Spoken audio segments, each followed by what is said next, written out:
এইবার তারপরে কি বলছেন, ইয়াদউল ইয়াতীম ওয়ালা ইয়াহুদ্দু আলা তুআমিল মিসকিন। এইবার কিন্তু যে কথাটা আছেন, ফাওয়াইলুল লিল মুসাল্লিন।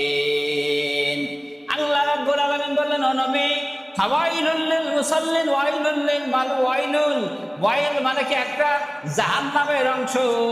এই জাহান্নামের কথা আল্লাহ তাআলা উল্লেখ করে বললেন, ওই সমস্ত নামাজিরা যারা নামাজ আদায় করবে, নামাজ আদায় করার পরে ওই ব্যক্তিরা জাহান্নামে যাবে। কি করবে?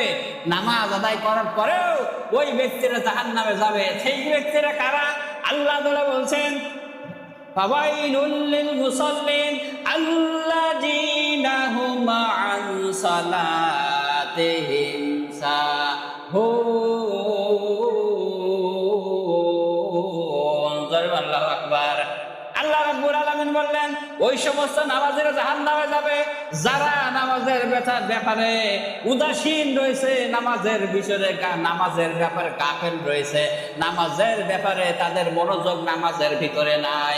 নামাজের ভিতরে আসে, মন থাকে দোকানের ভিতরে, নামাজের ভিতরে আসে মন থাকে বাড়িতে, নামাজের ভিতরে আসে মন থাকে হলো কোন ভাবের সঙ্গে মোবাইল করে ফিল্ডিং মারবে, এই সমস্ত চিন্তা ভাবনা নিয়ে মসজিদে আছে। আল্লাহ তাআলা ওদের ব্যাপারে বলছেন, যারা নামাজে আসে, নামাজে আসার পরে একগ্র চিত্ত আল্লাহ তাআলাকে যে তিনি আমাকে দেখছেন এই ভয়টা না রেখে নামাজ আদায় করে, আল্লাহ তাআলা বলছেন ওই ব্যক্তি নামাজ আদায় করার পরেও ওই ব্যক্তি জাহান্নামে যাবে।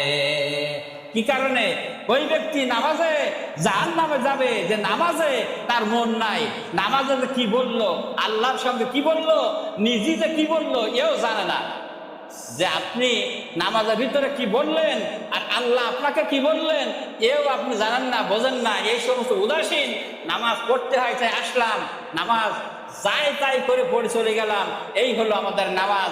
এই আল্লাহ তাআলা তার হাবিবকে জানাচ্ছেন, আমার হাবিব ওই সমস্ত নামাজীরা জাহান্নামে যাবে যারা নামাজের ব্যাপারে উদাসীন। কি উদাসীন? দেখেন না, দোকানপাটে গেলে অনেক সময় দেখা যায় যে নামাজের আজান দেওয়া হয়ে গেছে, আজান দেওয়া হয়ে গেলে পর ওই অনেক দোকানদার রয়েছে, মানে গায়ে একটা গামছা নিয়ে আল্লাহ আকবার আল্লাহ আকবার আল্লাহ আকবার নিয়ত করে একবার সুবহান রাব্বিয়াল আযীম, মানে 4 রাকাত নামাজ পড়তে কমপক্ষে 8 মিনিট 10 মিনিট সময় লাগে না?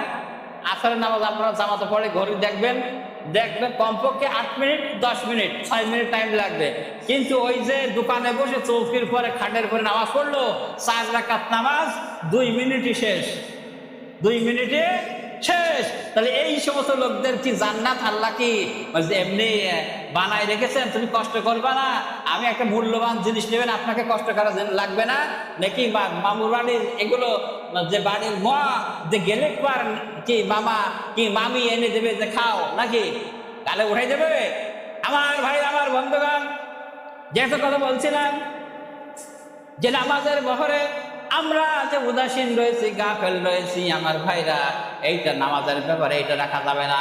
আমার বন্ধুগণ, যখন নামাজের আজান হয়ে যাবে, আপনার মন তখন যে ব্যক্তি প্রকৃতপক্ষে মোমেন্ট, যে প্রকৃতপক্ষে ইমানদার, আজান হওয়ার সঙ্গে সঙ্গে আপনার অন্তরে জ্বালা ধরে যাবে যে কখন 5টায় 15 হবে, কখন 5টায় 15 হবে, কখন 8টায় 20 হবে, ঈশান নামাজ আরম্ভ হবে। এইরকম মনের ভিতরে কল্পনা জল্পনা করতে থাকে। ওই মোমেন্ট সফল, ওই মোমেন্টটা এক নামাজ পড়ে যে বাড়িতে গেল, যাওয়ার পরে মন আবার ছটফট করে কখন আবার মাগরিবে যাব, মাগরিব নামাজ পড়ার পরে আবার মন তার মসজিদের দিকে ব্যাকুল থাকে, কখন আমি আবার ঈশান নামাজে যাব। কিন্তু আমরা এইরকম ভাবে নামাজে আসি, মন সব সময় আমাদের উল্টো হয়ে গেছে। কখন আমরা বাইরে যাব, যাই ইমাম সাহেব নামাজ পড়ায়, সূরা এত লম্বা করে কেন, কিরাত এত লম্বা করে কেন, তাড়াতাড়ি নামাজটা সম্পন্ন করে দিলে, বাজারে যাই তো কিরাম বোর্ড খেললে, ওখানে যদি আমি জুয়াই খেলি কি তাস খেলি, এর ব্যাপার এইগুলো যদি খেলি আমি ওর থেকে তো 20 টাকা 50 টাকা 100 টাকা 500 টাকা ইনকাম করতে পারবো। এই মসজিদের ভিতরে কল্পলোচন করতে করতে বাইরে চলে গেলেন, এই নামাজে আপনার ফায়দা হবে কিনা? ফায়দা হবে? এই নামাজে ফায়দা হবে না। আমার বন্ধুগণ, বড় আফসোসের বিষয় আমি যে কথাটা বলতে চাই সেটা হলো নামাজ, 5 ওয়াক্ত নামাজ কি সুন্নত না নফল? ফরজ। এটা আওয়াজ দেন, বলেন। 5 ওয়াক্ত নামাজ ফরজ। আর জানাজার নামাজ কি? ফরজ কিফায়া। তার মানে আপনার এলাকায় একজন মারা গেছে, যদি 5 জন লোক 10 জন লোক যদি জানাজা আদায় করে, আর এলাকায় ধরো 5000 লোক রয়েছে, কেউ যদি নাও আদায় করে, গুনাহগার হবে? হবে। কিন্তু যদি আপনার এই এলাকায় 5000 লোক রয়েছে, 5000 লোকই কি ফরজ নামাজ যদি ত্যাগ করে, গুনাহগার হবে না? হবে কিনা? আফসোসের বিষয় আমি এইটা বলতে চাই, অনেক মাহফিলও বলি যে মানুষদেরকে আমি এই কি মানে আর বলে বুঝাবো, যে দেখেন, লোক বাস্তবে লক্ষ্য করে দেখেন, আপনি একটা ধর্ম আত্মীয় পাঠাইছেন, ধর্ম নিজের বাদ দিলাম, ধর্ম ভাই পাঠায় না, ধর্ম বোন পাঠায় না, ধর্ম আব্বা আছে না, ধর্ম আম্মা আছে না নাই? নিজের বাপের খোঁজ রাখে না, ধর্ম বাপের জন্য অনেক বড় বড় জামা আছে না নাই? আমার বন্ধুগণ, এই ধর্ম মা, ধর্ম ভাবি, ধর্ম ভাই যখন মারা যায়, তখন এই ব্যক্তি এইখান থেকে একটা মাইক্রো 5,000 টাকা খরচ করে নিয়ে জানাজার নামাজ পড়তে প্রায় 30 কিলোমিটার 20 কিলোমিটার দূরে চলে যায়। বলেন ঠিক কিনা? যায় না? যায় কিনা? কিন্তু আফসোসের বিষয় হলো, আপনার বাড়ির পাশে 2 মিনিট হেঁটে আসলে মসজিদ, এই মসজিদে আসার সৌভাগ্য আপনার হয় না। তাহলে এই মুসলমান কি নামধারী মুসলমান, কাজে মুসলমান না? বলেন ঠিক কিনা? আমার বন্ধুগণ, মসজিদে, বাড়ির পাশে মসজিদ থাকার পরও যদি কোনো ব্যক্তি মসজিদে না আসে, আল্লাহ নবী বলেছেন ওই ব্যক্তিকে আমি মনে করি যে তার বাড়িতে কাঠ নিয়ে যায়, যুবকদেরকে লাগাই দেয়, ওই বাড়িতে আগুন একদম জ্বালিয়ে পুড়িয়ে ছারখার করে দিয়ে। কিন্তু আল্লাহর নবী বলছেন আমি দেই না। কিসের জন্য? এই জন্য দেই না, বাড়িতে মহিলা আছে, বাচ্চা রয়েছে, তাদের জন্য আমি এইগুলো করতে নিষেধ করেছি। তাহলে এত বড় কথা যেখানে বললেন, আজান হয়ে যাওয়ার পরে আপনার কি মান, আমার কি মান, যে জামাতে না আসে, আপনি আমি মসজিদে না আসে, ওই দোকানে বসে তাস খেলি, দোকানে বসে চা খাই, দোকানে বসে বিভিন্ন রকম গল্প করি, নামাজ আদায় করলাম না, বলেন তাহলে আপনি এখান থেকে 20 কিলোমিটার দূরে যাচ্ছেন জানাজা পড়ার জন্য, আর 2 মিনিটের রাস্তা হলো মসজিদ, আপনার হচ্ছেন না। তাহলে এই মসজিদে এই মনে করেন মুসল্লিদের যদি অবস্থা হয়, তার আল্লাহ তাআলা বলছেন ফাওয়াইলুল লিল মুসাল্লিন, ওই সমস্ত নামাজিরা কি জাহান্নামে যাবে? যাবে না? নাকি আপনার জন্য আমার জন্য আগের থেকে জান্নাত রেডি করে রেখে দিয়েছে নাকি? তাই রেখে দিই। আজকের জুমার দিন, আজকের কোন দিন? জুমার দিন। জুমার দিনে আল্লাহ তাআলা কি ঘোষণা করেছেন? এত আপনাদের যত খতিব সাহেব এসেছে, আপনাদের শুনতে শুনতে খতিব সাহেবের চাইতে আপনাদের মুখ চাই বেশি, ঠিক কিনা? কে? জুমার দিন যে এই আয়াতটা আমরা সবাই শুনেছি, কি? আল্লাহ রাব্বুল আলামিন বলেন, ইয়া আইয়ুহাল্লাযীনা আমানু ইযা নুদিয়া লিস-সালাতি মিন ইয়াউমিল জুমআহ ফাসআউ ইলা যিকরিল্লাহি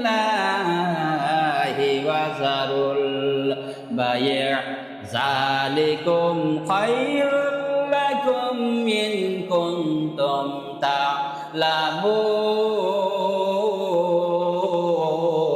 আল্লাহু আকবার। আমার ভাই, আল্লাহ রাব্বুল আলামিন বললেন, যখন তোমার জুমা নামাজের জন্য আহ্বান করা হবে, তখন তোমরা আর কোনো কাজকর্ম করতে পারবে না, নামাজ আদায়ের জন্য তোমরা মসজিদে চলে আসতে হবে। এ কথা বলেছেন কে? আর জোরে বলেন, কে বলেছে? আমার ভাইরা, তাহলে এখন বাজে 1টা, এরপরে নামাজ খুতবা চলবে আপনার 15 পর্যন্ত, তারপরেও মুসল্লি আসে না নাই? তাহলে আমরা বাড়ি এতক্ষণ কি করছিলাম বলেন? তাহলে আল্লাহর কথা বড় না কাজটা বড়? তাহলে আল্লাহ তাআলা এখানে সত্য কথা বললেন কিনা? ফাওয়াইলুল লিল মুসাল্লিন, এক শ্রেণীর নামাজীরা নামাজ পড়ে জাহান্নামে যাবে। তারা হলো উদাসীন যারা, গাফেল যারা, নামাজের ব্যাপারে মনোযোগ নেই যাদের, ওরাই হলো জাহান্নামে যাবে। তাহলে আজকের জুমার নামাজ আপনার জন্য, আমার জন্য। আপনার একটা কথা বলি, জোহরের নামাজ কয় রাকাত ফরজ? আর জুমার কয় রাকাত ফরজ? তাহলে জুমার দিনে 2 রাকাত কমাই দেবে কেন? তাহলে এইটা আমরা তো জানি সবাই খুতবার জন্য। তাহলে খুতবার জন্য যদি কমাই দিয়ে থাকে, আপনার বাড়ি কাজ করার জন্য কমাই দিয়েছে নাকি? হ্যাঁ, খুতবার জন্য কমাই দিয়েছে না? তাহলে বাড়িতে কাজ করবেন, আবার ওদিক বলবেন মানে হুজুর কি আমাদের বিপক্ষে কথা বলতেছেন, আমার জান্নাত হয়ে গেছে। জান্নাত কত সহজ নাকি? হ্যাঁ, আমার ভাই, আমার বন্ধুগণ, এই জুমার দিনের ফজিলত সম্পর্কে একটা কথা বলে যায়। আমার বন্ধুগণ, আল্লাহর নবী জনাবে মুহাম্মদুর রাসূলুল্লাহ সাল্লাল্লাহু আলাইহি সাল্লাম হাদিসের ভিতরে ফরমায়েছেন, যেদিন জুমার দিন আরম্ভ হয়, ওই দিন আল্লাহ রাব্বুল আলামিন দুইজন ফেরেশতা মসজিদে গেটের কাছে ওখানে নাজিল করে দিয়ে থাকেন। দুইজন ফেরেশতা গেটের কাছে দাঁড়িয়ে থাকে। আমার বন্ধুগণ, ওই দুইজন ফেরেশতারা গেটের কাছে দাঁড়িয়ে থাকে। যখন কোনো ব্যক্তি ওই মসজিদের ভিতরে প্রবেশ করে, ফেরেশতাদের খাতায়, আল্লাহ রাব্বুল আলামিনের খাতায় ওই ব্যক্তির নাম লেখা হয়ে গেল। প্রথম নাম লেখা হইল আব্দুল গফফার, এরপরে দ্বিতীয় ব্যক্তি প্রবেশ করলো আব্দুর রহিম, আব্দুল জব্বার, আব্দুল করিম। এইভাবে নাম লিখতে থাকে, নাম লিখতে থাকে। আমার বন্ধুগণ, আল্লাহর নবী মুহাম্মদ রাসূলুল্লাহ সাল্লাল্লাহু আলাইহি সাল্লাম বলেছেন, জুমার দিন এইভাবে ফেরেশতারা তাদের খাতায় নাম লিখতে থাকে, প্রত্যেক মানুষের নাম লিখতে থাকে। এরপরে যখন খতিব সাহেব খুতবা দেওয়ার জন্য যখন মেম্বারের উপর দাঁড়িয়ে যায়, খুতবা দেওয়ার জন্য মেম্বারের পরে আরো বসে যায়, তখন ওই ফেরেশতারা খাতা কলম বন্ধ করে ওই খুতবা শোনার জন্য ফেরেশতারা ওই মজলিসে বসে যায়। যেরকম সুবহানাল্লাহ। এরপর যারা আসবে, খাতা কলম বন্ধ করার পর যারা আসবে, তাদের নাম উঠবে না? তাহলে কি, তাহলে আল্লাহর কাছে নাম উঠানোর দরকার আছে না নাই? এটা আসে, আমরা মুখে বলি কিন্তু অন্তরে এগুলো বিশ্বাস করি না। আমার ভাইরা, আল্লাহর নবী জনাবে মুহাম্মদ রাসূলুল্লাহ সাল্লাল্লাহু আলাইহি সাল্লাম আরো বলেছেন, যদি কোনো ব্যক্তি জুমা নামাজের আজান হয়ে গেল, যদি সে ব্যক্তি মসজিদে আগে প্রবেশ করবে, আল্লাহর নবী বলেছেন, একটা উট সাদকা করলে, জবাই করলে, কুরবানি দিলে যে পরিমাণ সব আল্লাহ তাআলা তার আমল নামায় দিয়ে থাকে। যেরকম সুবহানাল্লাহ। এরপরে যে ব্যক্তি আসবে, তাকে একটা গরু কুরবানি করলে যে সব, ওই সব আল্লাহ তাআলা তার আমল নামায় দিয়ে থাকে। যেরকম সুবহানাল্লাহ। আমার বন্ধুগণ, এইভাবে একটা ছাগল, এইভাবে একটা মুরগি, এইভাবে একটা ডিম, এইভাবে দিতে থাকে, সব তার আমল নামায় লিখতে থাকে। আমার বন্ধুগণ, যখন শেষে আসে, তখন তার কি সওয়াব দেবে? দেওয়ার সওয়াব আছে? আছে। আমার বন্ধুগণ, তাহলে এই ফজিলত আপনারা শুনেন নাই? এমন কোন মুসল্লি আছে বলেন? এই মসজিদে এমন কোন মুসল্লি বলে যে আমরা এই কথা, এই হাদিসটা শুনি নাই? যে খতিব সাহেব আসুক না কেন, বলেছে এই কথাটা, কিন্তু খতিব সাহেব বলে যায়। আর আমাদেরও খতিব সাহেব, আমাদেরও একটা অভ্যাস হয়ে গেছে যে এরকম হয়ে গেছে, জুমা পড়াই যাবো, 1000 টাকা দেবেন, পকেটে নিয়ে বাড়ি যাবো, আপনার নামাজ যা হয় হোক, যাক, আমার সব বিষয় দেওয়ার দরকার নাই। কিন্তু আমি বলতে চাই, অনেক সময় বলেছে এই কথাটা, যে আপনার এলাকায় তদন্ত করে আপনারা দেখবেন কোন ব্যক্তি নামাজ আদায় করে না। যদি কোনো ব্যক্তি নামাজ না আদায় করে, আপনারা এই মসজিদের ইমাম সাহেব, খতিব সাহেব একদিন জানাজা বন্ধ করে দেখেন প্রত্যেক ব্যক্তি ঘরে ঘরে নামাজ হয় কিনা হয়? হবে না? হবে। কিন্তু আজ পর্যন্ত এটা হুঙ্কার দিতে কেউ সাহস পায় না। তার কারণ, যদি আমার ইমামতি চলে যায়, তাহলে 5,000 টাকার হবে না। আর যদি